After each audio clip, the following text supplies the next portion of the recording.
ஐயா நான் ஏன் இப்படி கஷ்டப்பட்டு இருக்க? என் கஷ்டம் என்னோட போட்டியா? நீ ஸ்கூலுக்கு கிளம்பியா? எப்பா எனக்கு இருக்கிற ஒரே அப்பா நீதான். உனக்கு வேற உடம்பு சரியில்லை. நான் வேலை பார்க்காம வேற யாருக்கும் வேலை பார்ப்பான்? நான் ஒரு தரதலை பத்திரிக்கேன் தான் நினைச்சேன். ஆனா அது ஒரு தங்கம்னு இப்பதான் ஏன் தெரியுது.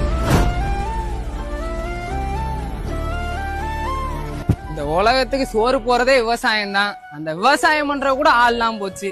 தாய்ப்பாலுக்கு அடுத்த பாலே மாட்டுப்பால் தான். அந்த மாட்டுக்கு தீவனம் போறது கூட ஆளுலாம் போச்சு. தம்பி நான் எல்ஐசில இருந்து வரேன். நானே ஒரு பரதேசி, நீ யாரா எல்ஐசி? தம்பி எல்ஐசினா நாங்க காசு கொடுப்போம் தம்பி. காசா?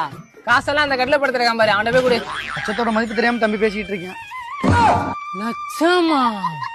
நான் எல்ஐசில இருந்து வரேன். நீங்க மாசம் 500 கட்டினீங்கன்னா உங்களுக்கு ரொம்ப யூஸ்ஃபுல்லா இருக்கும். என்ன தம்பி சொல்ற?